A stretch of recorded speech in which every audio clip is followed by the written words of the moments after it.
जैसा कि आप सभी लोगों को ज्ञात होगा कि राज्य में जितने भी गवर्नमेंट टीचर हैं, चाहे बीपीएससी टीचर हों या फिर नियोजित टीचर हों या फिर नियोजित टीचर थे लेकिन सक्षमता परीक्षा उत्तीर्ण करने के बाद आप यहां पर विशिष्ट जो है उस शिक्षक बन गए हों या फिर पुराने वेतनमान वाले शिक्षक हों, सभी शिक्षकों के आपके ट्रांसफर और पदस्थापन जो है किए जाने हैं। जो कि इसको लेकर आप यहाँ पर आज के न्यूज़ पेपर में देखेंगे, जहाँ पर आपका बोला गया कि शिक्षकों के स्थानांतरण को लेकर यानी शिक्षकों के यहाँ पर ट्रांसफर को लेकर शिक्षा विभाग की तरफ से आप लोग का ऑनलाइन आवेदन जो है लिया जाएगा। यानी सिर्फ यहाँ पर आपके ऑनलाइन आवेदन ही जो है लिया जाएगा, किसी भी तरीके से ऑफलाइन जो आपका आवेदन होगा वो यहाँ पर आपके स्वीकार जो है वो नहीं किए जाएंगे। आगे यहाँ पर देखेंगे तो यहाँ पर आपका बोला गया कि शिक्षकों के ट्रांसफर और पदस्थापन को लेकर जो आपके संशोधित नियमावली बन रही है, तो जैसे ही यहाँ पर आपका संशोधित नियमावली लागू होता है उसके बाद यहाँ पर आप लोग का जो ट्रांसफर का प्रक्रिया होगा वो यहाँ पर आपके स्टार्ट हो जाएंगे। स्टार्टिंग में आप लोगों से यहाँ पर ऑनलाइन आवेदन जो है लिया जाएगा। और आगे आप यहाँ पर इस न्यूज़पेपर में देखेंगे तो बेसिकली न्यूज़पेपर में कोई उस तरीके का आपका ज़्यादा खास नहीं है।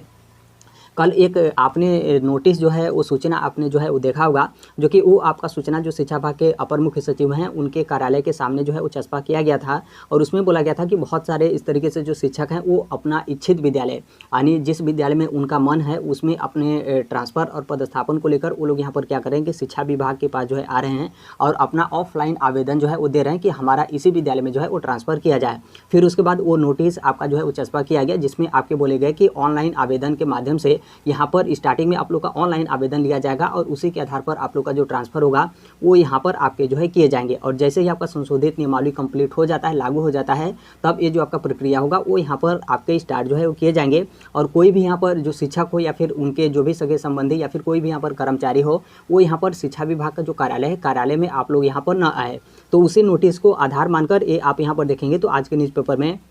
यहाँ पर आपके डिटेल में जो है वो दिए गए हैं। तो यहाँ पर आप लोग का ऑनलाइन आवेदन जो है वो लिया जाएगा यहाँ पर ट्रांसफ़र को लेकर। जैसे ही आपका स्थानांतरण का जो आपका प्रक्रिया होता है वो यहाँ पर आपका स्टार्ट होगा। और यहाँ पर शिक्षा विभाग के जो भी यहाँ पर कर्मचारी हो या फिर जो भी शिक्षक हैं वो आप अपना ट्रांसफ़र को लेकर शिक्षा विभाग में आते हैं तो आप लोग इस तरीके से जो है वो ना आएँ, क्योंकि इस तरीके से किसी भी तरीके से जो आपके ट्रांसफ़र वगैरह हैं वो यहाँ पर आपके जो है वो नहीं किए जाएंगे। तो उसको लेकर यहाँ पर आपके बोले गए कि भौतिक रूप से कोई भी शिक्षक कार्यालय में जो है वो ना आए। और यहाँ पर वो लोग क्यों आ रहे हैं, जो कि आप सभी लोग को हमने स्टार्टिंग में बता दिया कि उन लोग का यहाँ पर मनपसंद विद्यालय को लेकर है कि हमारा इसी विद्यालय में जो है वो ट्रांसफ़र किया जाए, यानी इच्छित स्थान पर ट्रांसफ़र को लेकर। तो उस उम्मीद में तो शिक्षक जा रहे हैं, लेकिन शिक्षा विभाग की तरफ से आपके साफ तौर पे मना जो है वो कर दिए गए कि नहीं, इस तरीके से आपका किसी भी तरीके से जो आपका ट्रांसफ़र वगैरह होगा वो यहाँ पर आपके जो है वो नहीं किए जाएंगे। और इस न्यूज़पेपर में देखेंगे तो कुछ भी यहाँ पर आपका खास नहीं है। बगल वाले में देखेंगे तो जो यहाँ पर आप लोग का क्षमता परीक्षा प्रथम का जो आपका काउंसलिंग चल रहा है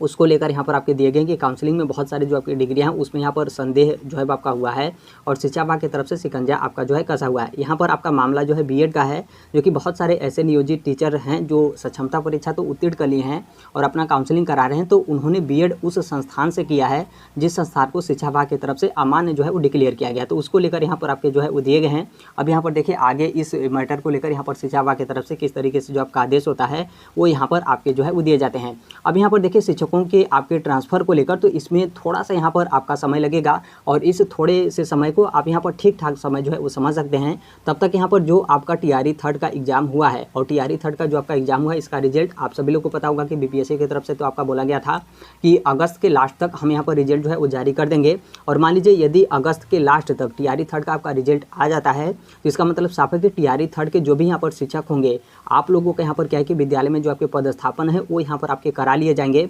तभी यहाँ पर जो शिक्षक होंगे जो बीपीएससी टीचर हों या फिर पुराने वेतनमान वाले शिक्षक हों या फिर नियोजित टीचर हों या फिर विशिष्ट शिक्षक हों, तो उन लोग के यहाँ पर जो आपके ट्रांसफ़र और पदस्थापन है वो यहाँ पर आपके जो है किए जाएंगे। तब तक यहाँ पर टीआरई थर्ड के जो शिक्षक होंगे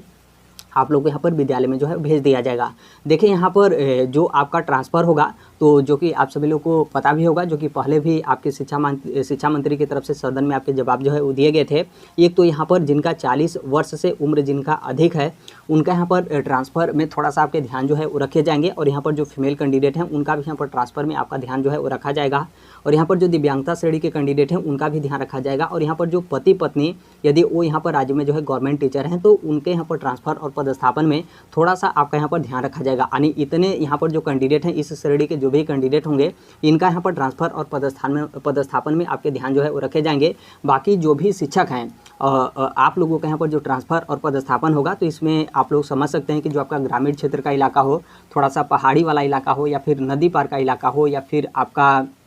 थोड़ा सा जंगली वाला जो आपका इलाका हो, तो उस इलाका के जो भी यहाँ पर आप लोग के विद्यालय होंगे, तो उसमें यहाँ पर आप लोग का जो ट्रांसफ़र और पदस्थापन है वो यहाँ पर आपके किए जाएंगे। हालांकि अब थोड़ा सा नियमावली आ जाता है तो उससे यहाँ पर आपके जो है कन्फर्म हो जाएंगे, लेकिन आप समझ सकते हैं कि यदि इस तरीके से यहाँ पर आपके ट्रांसफ़र और पदस्थापन किए जाते हैं, जिस तरीके से यहाँ पर आपके बोले गए उम्र को लेकर, महिला को लेकर, दिव्यांगता श्रेणी के कैंडिडेट और पति पत्नी को लेकर, तो हो सकता है कि ये जो आपका ट्रांसफ़र को लेकर जो आपके संशोधित नियमावली हो, कहीं वो भी आपका कोर्ट में जो है वो न फंस जाए। क्योंकि बहुत सारे अभ्यर्थियों की तरफ से बोला गया कि यदि इस तरीके से आपके ट्रांसफ़र और पदस्थापन किए जाएंगे जिसमें आपका मेरिट वगैरह हो या फिर जो आपके मार्क्स वगैरह हैं उसका यहाँ पर कुछ भी आपका ध्यान नहीं दिया जा रहा है, तब यहाँ पर संभवतः पूरा चांस है कि आपका कोर्ट वगैरह में मामला जो है फंसेगा। तब तक यहाँ पर जो आपके संशोधित नियमावली है उसका आप यहाँ पर इंतजार जो है कर लीजिए। जैसे ही यहाँ पर आपका नियमावली आ जाता है तो उसमें यहाँ पर आपके स्पष्ट रूप से क्लियर जो है वो दिए रहेंगे कि आपका किस तरीके से जो आपका ट्रांसफ़र और पदस्थापन है वो यहाँ पर आपके जो है किए जाएंगे। तो अभी के लिए तो बस इतना ही अपडेट है। बाकी इसके संदर्भ में जैसे भी अन्य अपडेट या फिर इन्फॉर्मेशन आते रहते हैं, आप सभी लोग को पता होगा कि हम इस प्लेटफॉर्म